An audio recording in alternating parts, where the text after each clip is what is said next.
fellow cinephiles, Film Guru here. For those new to the channel, my name is Sean, also known as Film Guru, and I started this channel over my same particular movies and a variety of other film content, so thanks for joining me today. Well, it's that time of year again. I'm doing my top 10 of 2022. Now, this list is filled with really different films because I felt like this year was really odd for cinema.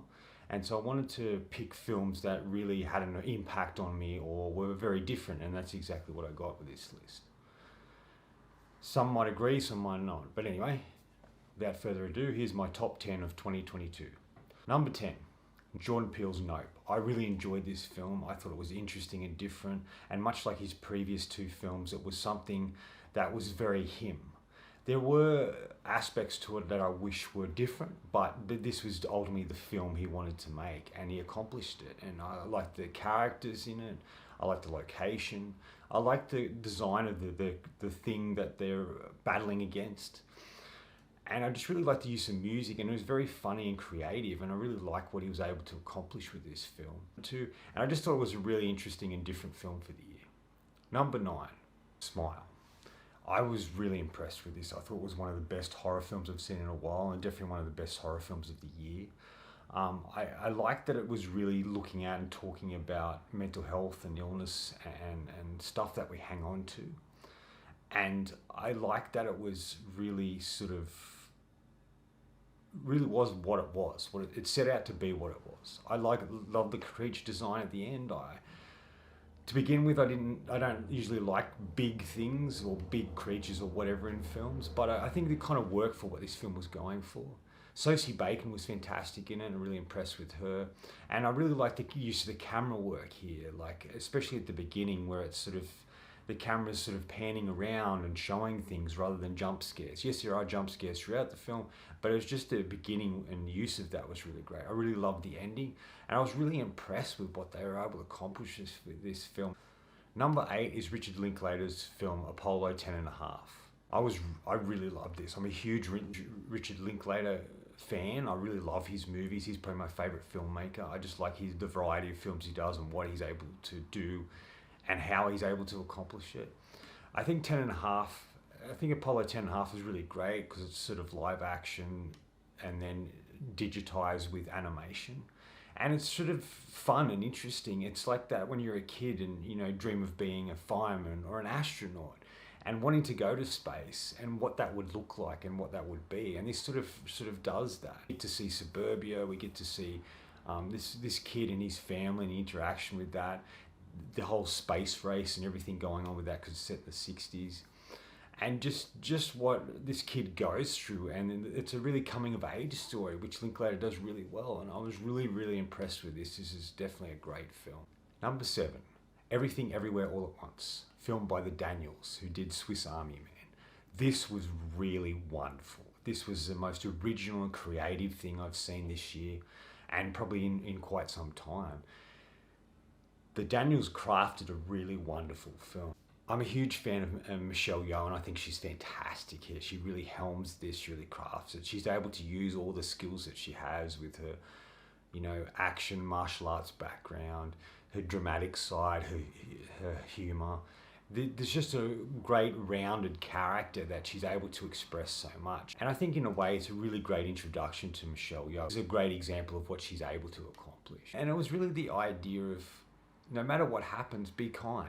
It's about kindness, being kind to the people you usually wouldn't be kind to because it's important. We don't know the effects of that and what that can do for people. Number 6, Robert Eggers' Northman. This was visceral and violent and just immersive.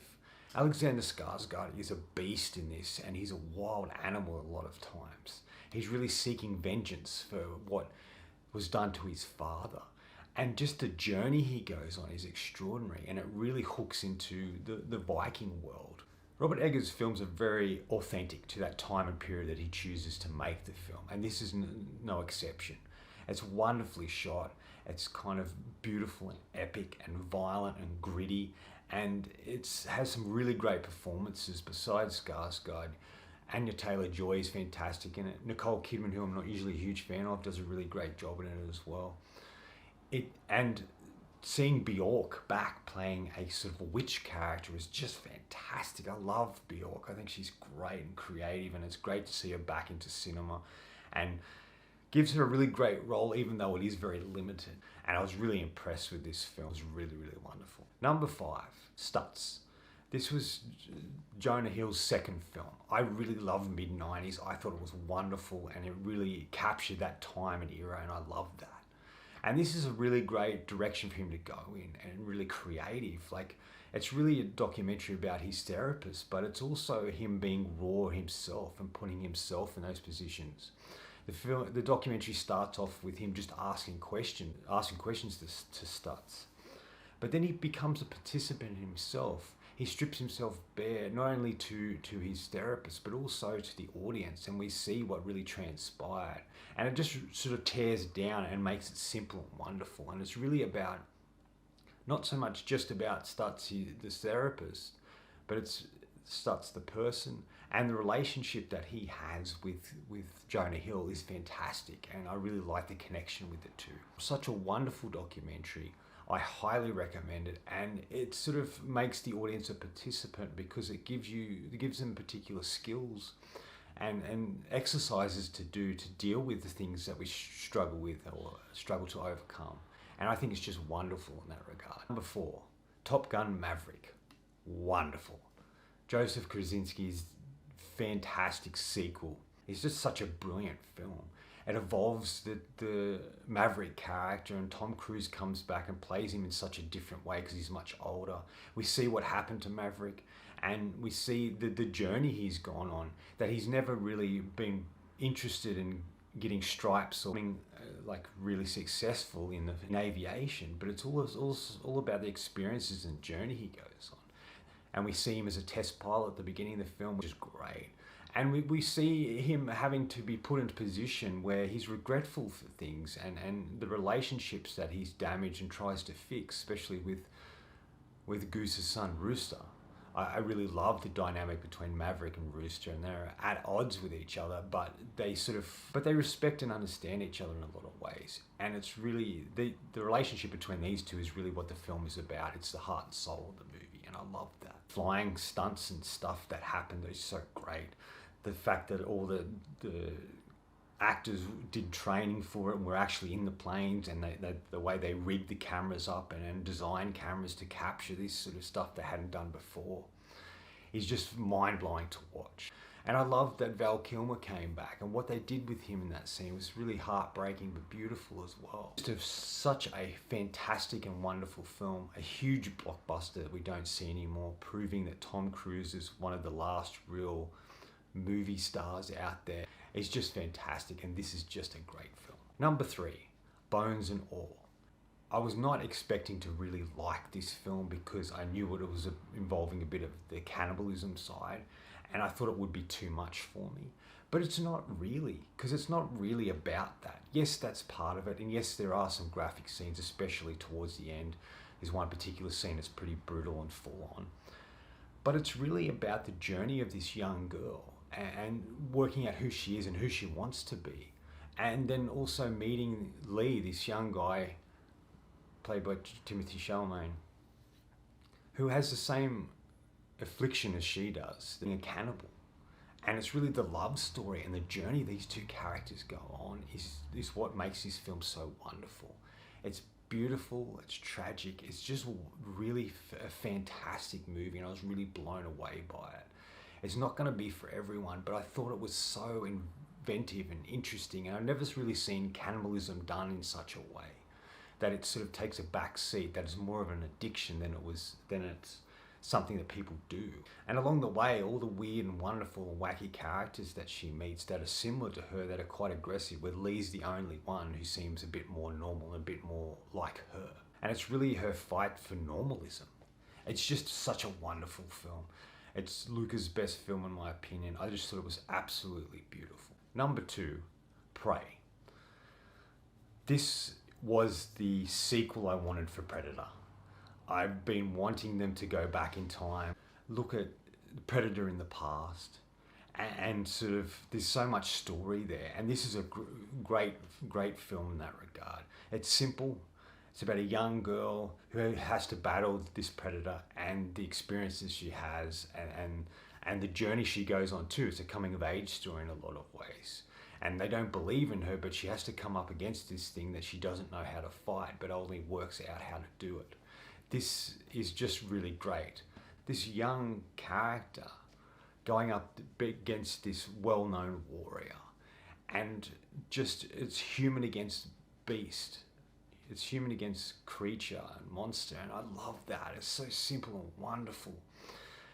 And visually striking. I like particular choices that were made for the visuals and what she's capable of, and the things that they put in this film to make it so interesting and engaging from the beginning. I'd love to see more of this world. I think it's so great. And like I said, it's definitely the Predator film I really wanted, and I was really impressed with this one. All right, number one. My number one film of 2022 is The Menu. I thought this film was absolutely fantastic. It knew what it wanted to be. It headed in the direction it wanted. The characters were interesting, engaging, and it was about a character accomplishing something that you don't expect. The film doesn't go the way you expect, but that's what makes it so interesting, surprising when these things pop up. And we learn so much, and it's just beautifully shot and acted and written. And I love the ending, the s'more ending, I call it. I absolutely loved that. I loved everything about this film. It was just a near perfect film for me, and I thoroughly enjoyed it. And like I said, for the rest of the list, it's very different and interesting and unique, and that's the type of films I was drawn to this year. So many films that are so similar and so the same, where this felt very different. I like it was about, we got to see a world we didn't know. This young couple going to have this dinner on this mysterious island with this very famous and well-known chef. The dishes that he makes. And it's really about, we see who these people really are who go there, and who he is and what he's trying to do. And the Margot character, played by Anya Taylor-Joy, is just fantastic as well. She's this character that, from the get-go, doesn't really feel like she fits or seems part of that world. And we learn about her along the way, and she becomes the most interesting character in a lot of ways. All the scenes between her and Ray Fiennes are just fantastic to watch. They're the two most interesting characters, and they're both the driving force for the film in different ways. I just love films where they set out to do something and then they do it. A lot of films don't do that. A character will set up on a revenge or set off on doing something like that, and then they'll stop doing it and give up, or they'll have a change of heart. Where this sets out to do something, the characters in this set out to do something and they accomplish it no matter what. I loved that. I thought that was so refreshing in a lot of ways. And this film felt refreshing and interesting. It's just such a fantastic movie, and I highly, highly recommend it if you want something different and original with some great acting and a great cast and well put together. Anyway, that's it. That's my top 10 for 2022. Anyway, that's all from me today. Thanks for watching. I hope you enjoyed this video. And if you did, please hit subscribe down the bottom. Follow me on Letterboxd and Facebook. Otherwise, until next time, enjoy the movies.